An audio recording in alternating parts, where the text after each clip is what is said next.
그때에 스데반의 일로 일어난 환란으로 말미암아 흩어진 자들이 베네게와 구브로와 안디옥까지 이르러 유대인에게만 말씀을 전하는데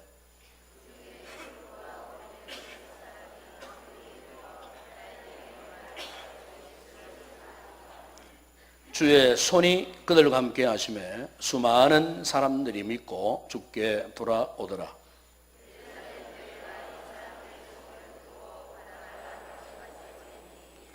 그가 이르되 하나님의 은혜를 보고 기뻐하여 모든 사람에게 굳건한 마음으로 주와 함께 머물러 있으라 구하나니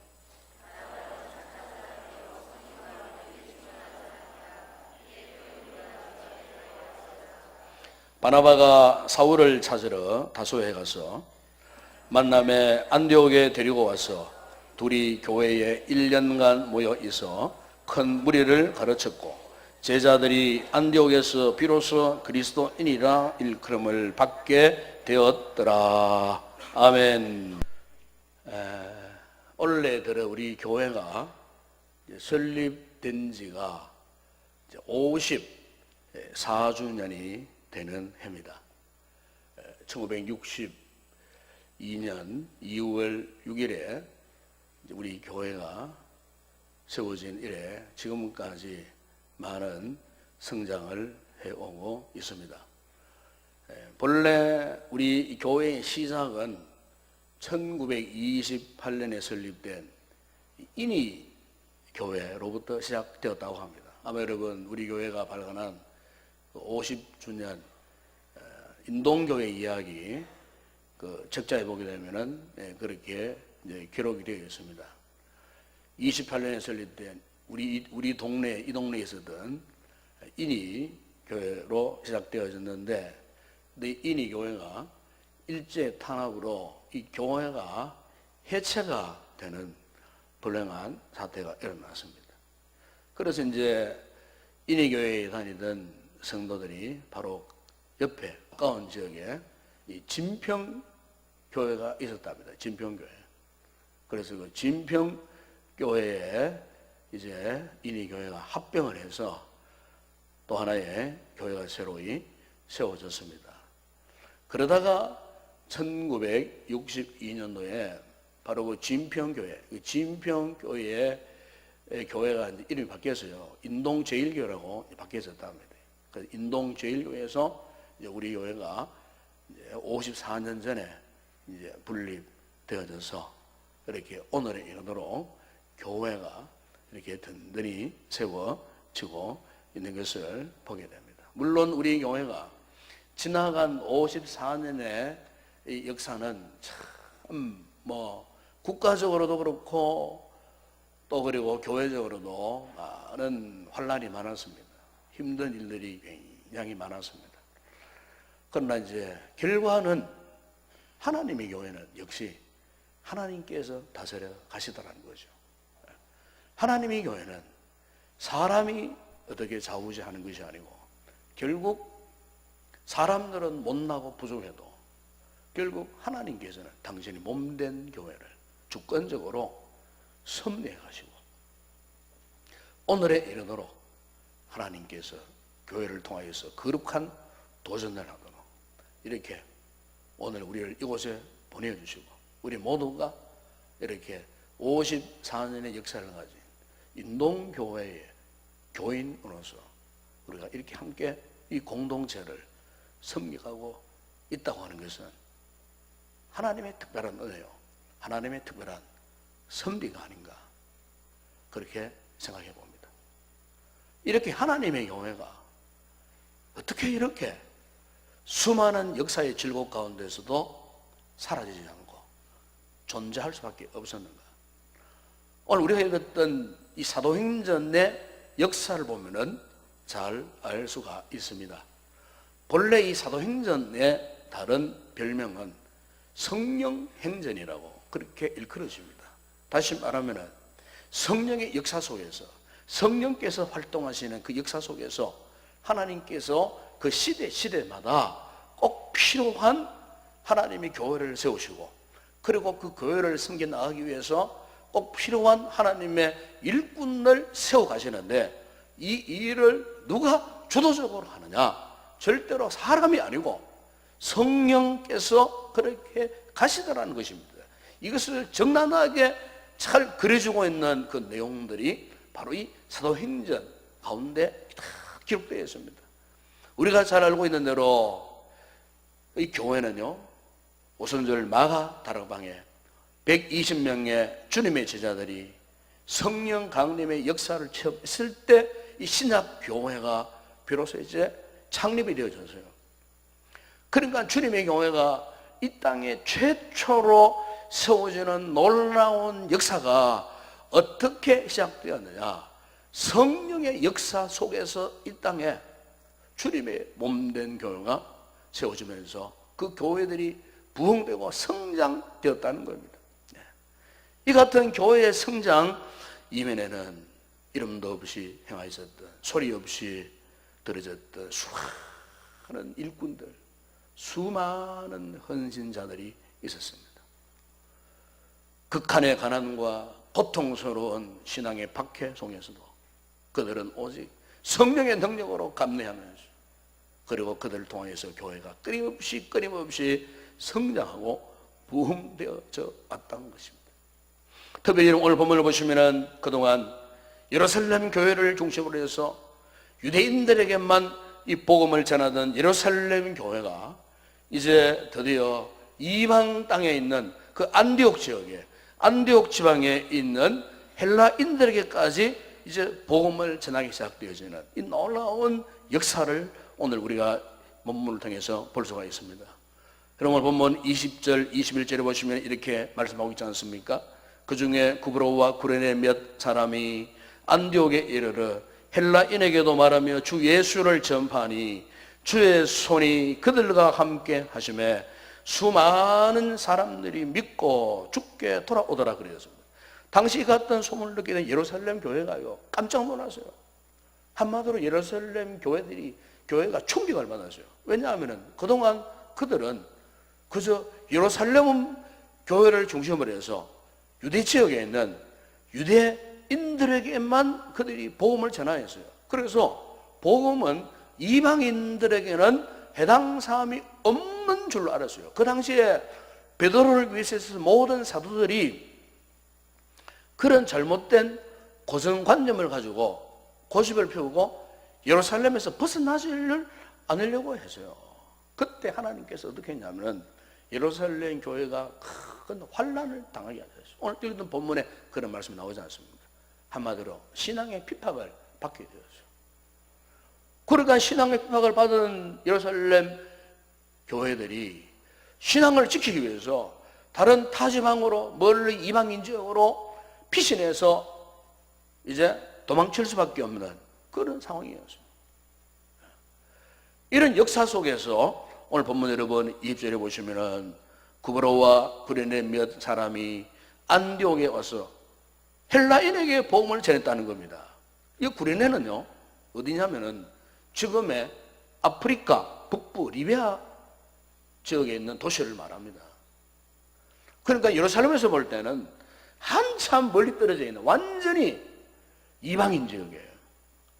구브로 역시 마찬가지입니다. 지중해 하나 있는 섬입니다. 섬. 예루살렘에서 멀리 떨어져 있는 그 당시에 헬라 사람들이 많이 살고 있는 그 동네예요. 이방인들이 살고 있는 그 섬이에요. 그런데 그 같은 지역 출신들이 지금 안디옥에 와서 헬라인들에게 복음을 전하는데 주의 손이 그들과 함께 하시고, 그리고 그들이 전하는 복음을 통하여서 지금 수많은 사람들이 예수를 믿고 주께로 돌아왔다는 겁니다. 그래, 이 놀라운 사실을 그동안 예루살렘을 중심으로 해서 복음만 전파하려고 했던 예루살렘 교회가 이 광경을 보고는요, 충격을 받고 당황을 한 나머지 어떻게 했냐면은 본문 22절, 23절에 보면은 예루살렘 교회가 이 사람들의 소문을 듣고 바나바를 안디옥에 보내니, 그래서 바나바를 안디옥에 보냈어요. 그러니까 이 실상이 도대체 어떻게 해서 이런 일들이 일어나느냐 그 말이에요. 너무나 충격적인 이 사실에 대해서 예루살렘 교회가 바나바를 파송해서 이 진상을 한번 알아봐라. 이렇게 된 거예요. 이렇게 해서 이제 바나바가 예루살렘 교회를 대표해서 어떻게 안디옥 이방인 지역에 헬라 사람들에게 이렇게 복음이 전파되어지고 그들이 주께로 돌아오느냐 말이에요. 여러분, 우리가 이 사도행전을 읽어보게 되면은 전 세계에 복음을 가장 강력하게 전했던 교회가 어떤 교회는 어느 교회였냐면은 예루살렘 교회가 아닙니다. 이 놀라운 주님의 지상 명령을 구체적으로 감당했다는 교회는 예루살렘 교회가 아니고 바로 오늘 본문에 나오는 안디옥 교회와 그리고 그 안디옥 교회를 세운 사람들이었습니다. 특별히 오늘 본문을 보시면은 이 같은 안디옥 교회를 세우기 위해서 예루살렘 교회가 누구를 파송했다고요? 바나바입니다. 사실 이 바나바도 구브로 출신 사람입니다. 그 구브로 출신 바나바를 안디옥에 지금 파송을 한 거예요. 그래서 바나바가 그곳에 갔어요. 그곳에 가보니까 너무 많은 사람들이 예수를 믿고 그 안디옥에 교회가 지금 세워지면서 부흥되고 있으니까 도저히 자기 혼자 힘으로는 역부족임을 깨달았던 바나바가 한 사람을 더 데리고 옵니다. 그가 누구냐면은 오늘 보면 25절에 보면은 바나바가 사울을 찾으러 다소에, 여기 사울은 훗날에 바울 아닙니까? 바울 사도. 그런데 바울 사도가 어디에 있었냐면은 다소에 있었어요. 다소. 이 다소는 바울 사도의 고향입니다. 그러니까 이 바울 사도가 하나님의 은혜를 입고 그가 변화되었잖아요. 다메섹 도상에서 변화되어졌는데 바울이 변화되어지고 바로 복음 전도자가 되고 뭐 이렇게 세계 선교를 하고 했던 사람이 아니었어요. 그가 다메섹 도상에서 예수 그리스도를 만난 이후에 하나님께서 그를 그의 고향 다소로 이끌어 가셨어요. 그리고 그 다소에서 무려 14년 동안 머뭅니다. 14년 동안 고향에서. 그러면은 이 사도 바울이 다소에서 그냥 14년 동안 아무 일도 하지 않고 사역 준비도 하지 않고 있었느냐? 아니에요. 하나님께서 14년 동안 바울을 거기에서 훈련시킵니다. 연단을 시킵니다. 그리고 앞으로 이방인의 사도로서 하나님께서 큰 그릇으로 만드시기 위해서 14년 동안 그곳에서 믿음의 연단, 훈련, 각종 필요한 사도로서의 훈련들을 하나님이 거기에서 시켜 가셨다는 것입니다. 여러분, 교회 일꾼은 하루아침에 만들어지는 거 아닙니다. 오랜 시간이 필요합니다. 각고의 노력이 필요합니다. 연단과 시련과 각종 믿음의 훈련이 필요합니다. 이게 없으면은 주님이 기뻐하시는 진정한 일꾼, 주님이 필요로 하는 일꾼이 될 수가 없다는 거죠.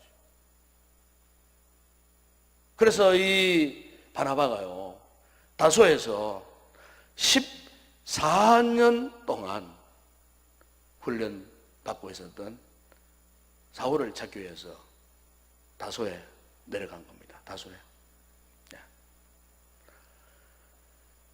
이미 제가 말씀드렸습니다만은 지금 안디옥 교회가 이렇게 세워지는 그 이면에는요, 세 부류의 일꾼들이 있었습니다. 세 부류의.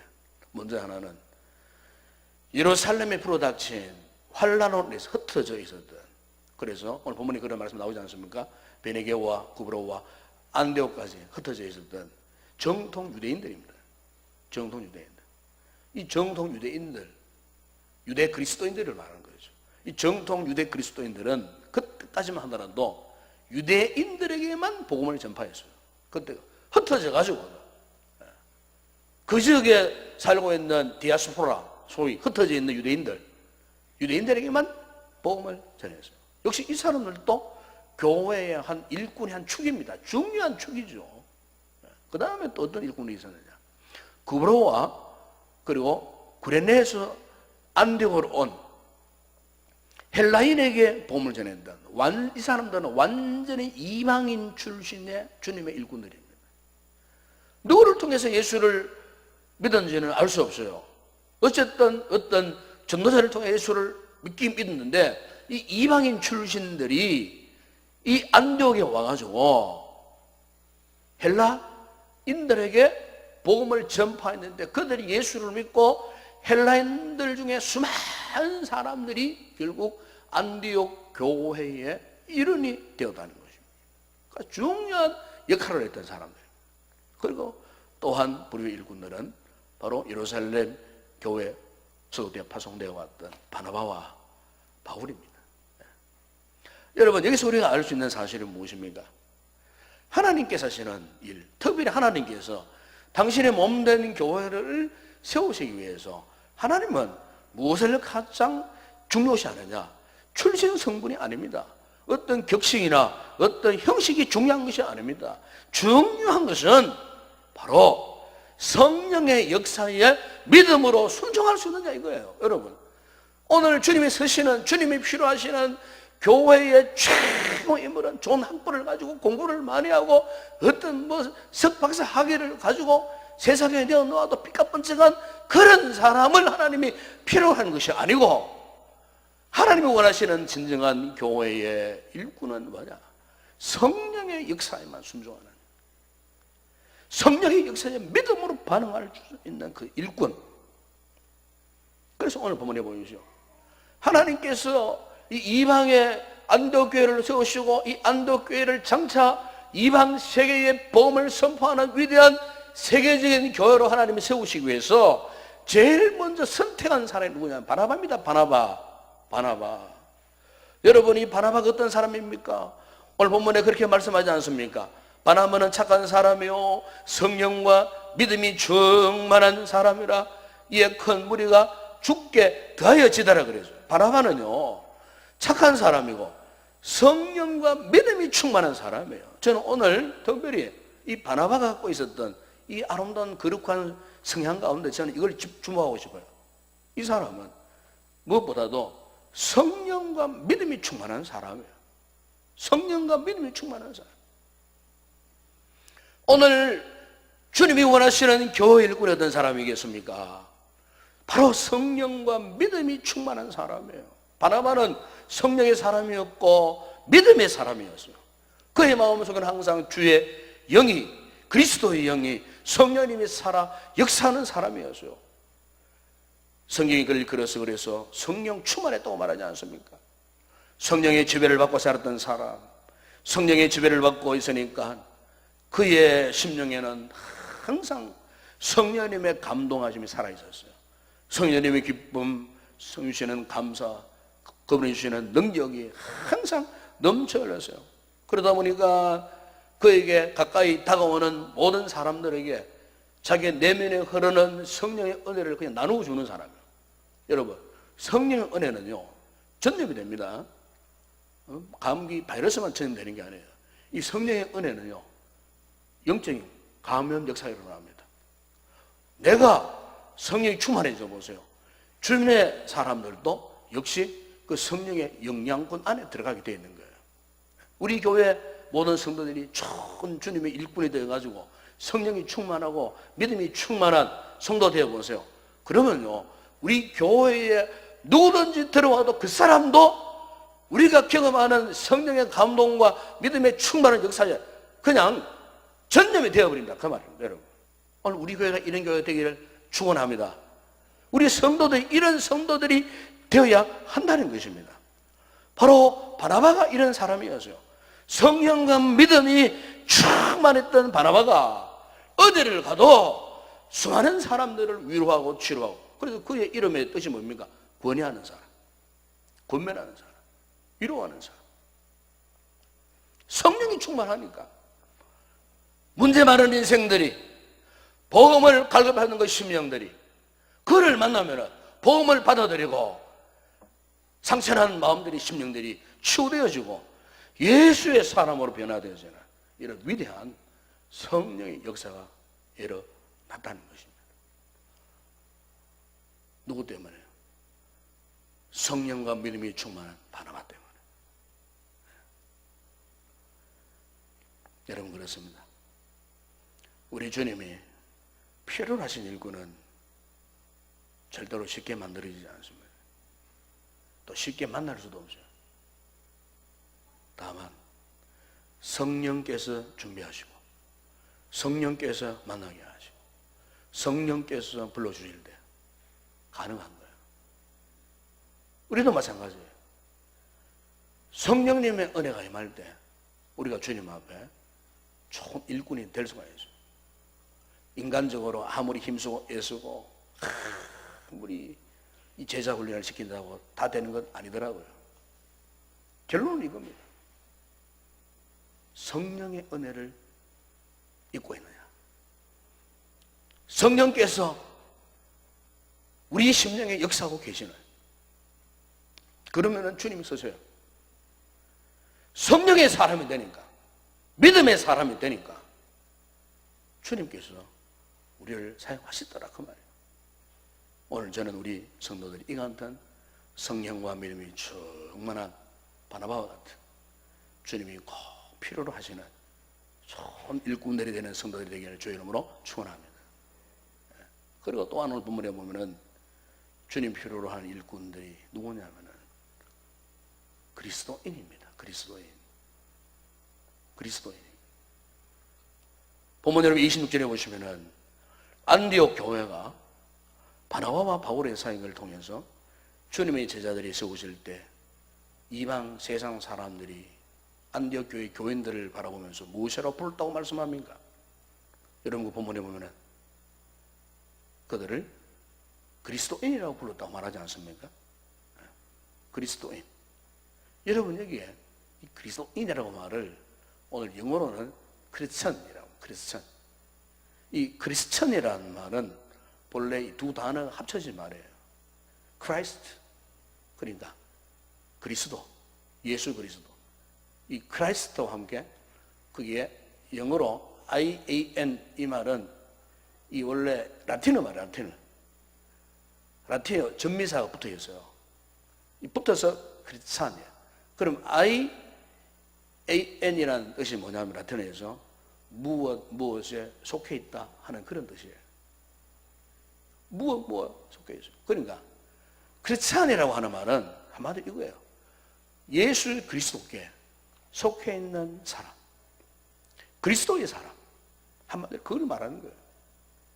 그래서 1세기 초대교회 당시에는 이 그리스도인이라는 말을 스스로 이 초대교회 성도는 이렇게 해석을 했답니다. 우리는 그리스도를 전하는 사람이요, 그리스도를 위해서 고난을 받는 사람이요, 산하중원한 우리는 그리스도의 사람이요, 그리스도를 위해서 우리는 죽기를 각오한 영광스러운 사람, 바로 우리는 그리스도인이다. 그래서 그들은 스스로 작은 예수라고 고백하면서 이 그리스도이라고 하는 이름에 대해서, 이 그리스도인이라고 하는 이름에 대해서 아주 영광스러워했다는 겁니다. 영광스러워. 누가 이것을 포기하라고 하면은 자기 생명을 포기할지라도 절대로 영광스러운 이 그리스도인이라고 하는 칭호를 포기하지 않았다는 거예요. 부인하지 않았다는 거예요. 그래서 그 당시에 수많은 그리스도인들이 순교를 당한 거예요. 뭐 때문에? 그리스도인이라는 말이 너무나 영광스러워서. 여러분 오늘 우리 시대를 보면은 참 안타까운 모습이 무엇입니까? 저는 이 부분이 아닌가 생각합니다. 오늘날 수많은 교회들이 있습니다. 수많은 예수 믿는 교인들이 있습니다. 나는 교인이요, 나는 성도라고는 스스로가 인정하면서도 나는 그리스도인이다 하는 이 사실에 대해서는 점점 자긍심이 희박해져가는 이런 시대에 살고 있지 않는가. 이런 생각 속에 잠겨있는 오늘날의 그리스도인들이 교회 안에 많이 있다는 거예요. 여러분, 오늘 우리 인생에 있어서 우리가 다른 모든 것을 다 잃어버려도 마지막까지 우리가 붙들고 놓치지 말아야 할 것은 바로 이겁니다. 나는 그리스도인이다. 한번 따라합시다. 나는 그리스도인이다. 아멘. 나는 그리스도인이다. 나는 그리스도께 속한 사람. 나의 모든 주변 상황들이 물밀듯 밀려오고 나를 급박스럽게 만들고 나를 대적하고 나를 넘어뜨리고 쓰러뜨려도 나는 그럼에도 불구하고 그리스도인이다. 내 생명을 내어 던질 망정 이 그리스도인이라고 하는 칭호는 내가 버리지 않겠다. 오늘 저와 여러분이 이런 자세로 우리가 믿음 생활을 해야 할 것이고 이런 자세로 우리가 하나님의 교회를 섬겨가야 할 줄로 믿습니다. 바로 이 사람이 오늘 이 시대에 주님이 필요하는 교회의 일꾼이 되는 줄로 믿습니다. 제가 작년에 본 영화 가운데 하나가 아마 여러분들 보신 분들이 있을 거예요. 외국 영화인데 에베레스트라는 영화가 있었습니다. 이 영화는 슈라의 이야기를 담은 아주 감동적인 그런 영화였습니다. 1992년도에 뉴질랜드 등반대원들이 그 에베레스트 산에 20명이 올라가가지고 무사히 정복을 했어요. 정복을 하고 환희에 찬 기쁨으로 하산하는 가운데에 조난을 당합니다. 조난을 당했을 때에 다른 모든 대원들을 다 피내지만 한 명이 조난당해서 못 내려왔을 때 그때 그 등반 대원의 리더였던 롭 홀이라고 하는 대장이 스스로 하산길을 포기하고 위기에 빠진 자기 동료를 구출하기 위해서 다시 올라갑니다. 눈사태가 나가지고 폭풍 바람이 막 부는데 모든 회원들이 올라가면 죽는다고, 다 죽는다고, 올라지 말라고, 포기하라고 했지만은 롭 홀은 모든 것을 거부하고 올라갑니다. 자기의 동료를 구출하기 위해서. 참 눈물겨운 사투를 합니다. 올라가서 그 동료를 만나서 내려오다가 그 동료는 이미 땅들에 떨어져 죽어버려요. 결국 허사가 되어버리고 자기 홀로 남게 됩니다.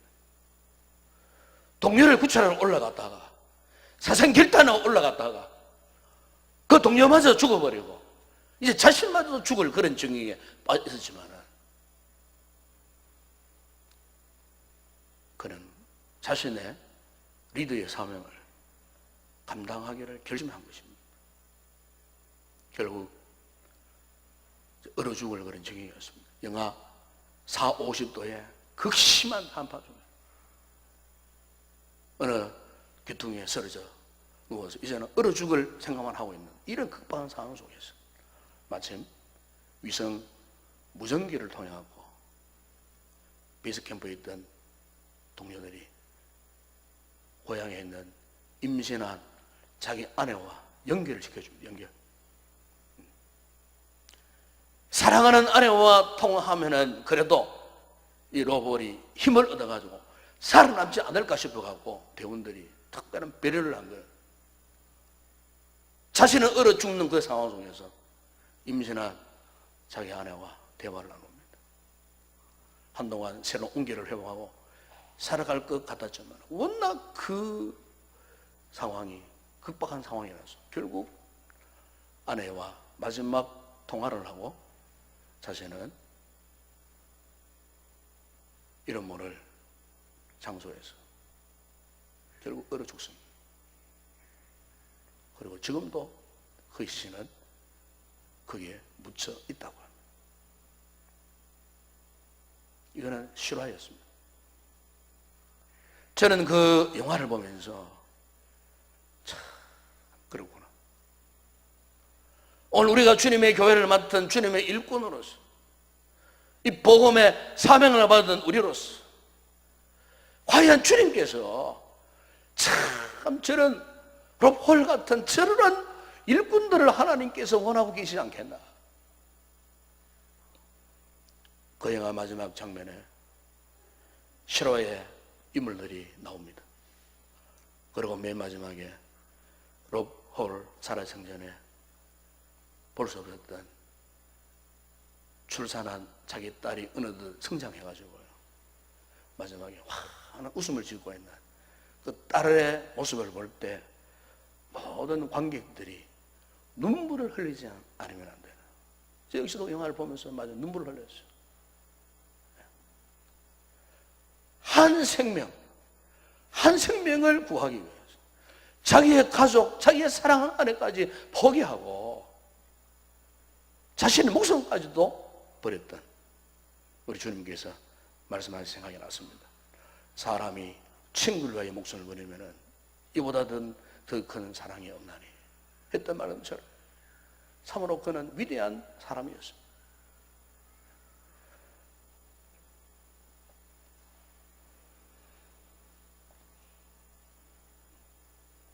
제가 이야기를 하나 더 하겠습니다. 프랑스 군대, 프랑스 나폴레옹 군대가 러시아 원정 전투에 임하였습니다. 유럽 전체를 석권했던 나폴레옹 군대가 이제는 러시아, 시베리아 그 대륙까지도 정복하겠다는 겁니다.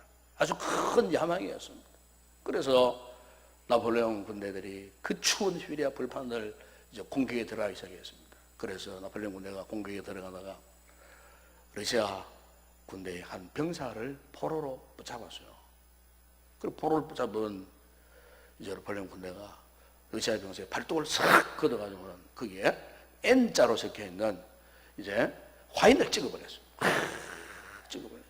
찍어버리니까 영문도 모르는 사이에 러시아 병사 이해를 당하고서는 묻습니다. 당신이 왜 나에게 이런 못된 짓을 하느냐고. 그러니까 나폴레옹 군대가요, 너는 오늘부터 나폴레옹의 군대에 속했다는 표시이다. 그러니까요, 이 말을 듣던 러시아 병사가 자신의 칼을 뽑더니만은 자신의 팔뚝을 그냥 잘라버린 거예요.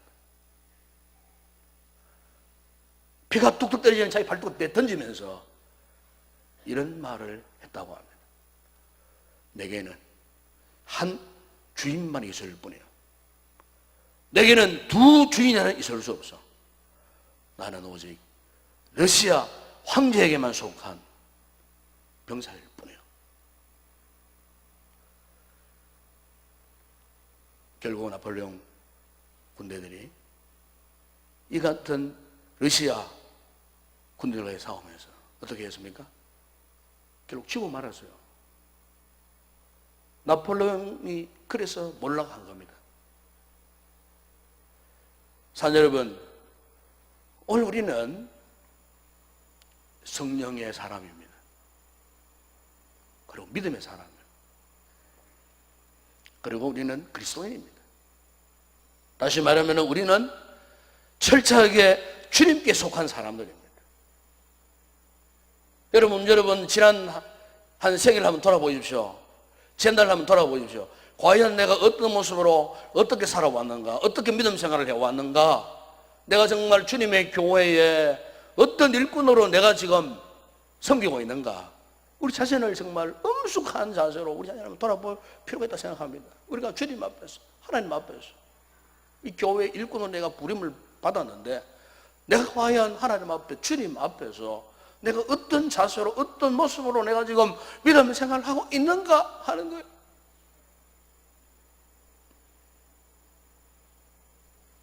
저는 소망합니다. 우리 성도들이 바나바처럼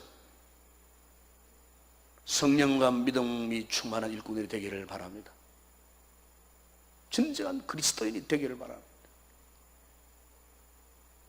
롭홀처럼, 그 이름 모를 러시아 병사처럼 주께 속한 자로서, 그리스도인으로서 우리의 인생, 우리의 생명 다하기까지 온전히 주님을 위해서 그리스도의 고난에 동참하는 영광스러운, 그래서 주님이 기뻐하시고 주님이 필요로 하시는 진정한 그리스도인, 주님의 일꾼이 되는 그와 같은 아름다운 성도 되기를 주의 이름으로 축원합니다. 기도하겠습니다. 우리 아버지 하나님, 오늘 말씀을 통해서 우리 자신을 돌아봅니다. 우리가 주님의 교회의 한 일원으로서 부름받고 우리에게는 주님께서 맡겨진 여러 가지 많은 직분들이 있어서 소위 우리는 주님의 일꾼이라고 스스로가 생각하지만, 그러나 과연 우리가 참으로 주님이 필요로 하는, 주님이 기뻐하시는 진정한 일꾼으로서의 믿음 생활을 하고 있는지 우리 자신의 말씀을 통해 다시 한번 돌아보게 하시고, 참으로 우리 역시 바나바처럼 성령의 사람이 되고 믿음의 사람이 되고 안디옥 교회의 성도들처럼 진정한 그리스도인이 되어서 주님께 속한 자로서 오직 주님의 귀한 사명을 위해서 한 생애를 살아갈 수 있는, 참으로 주님이 필요로 하는 진정한 주님의 일꾼들이 다 되게 하여 주시옵소서. 우리 교회가 54년의 역사를 지니고 있습니다. 역사가 중요한 것이 아니고 역사 속에서 얼마나 많은 주님의 신실한 일꾼들이 배출되고 얼마나 주님이 필요한 일꾼들이 주님의 교회를 섬기고 있는지, 이게 더 중요한 줄로 믿습니다.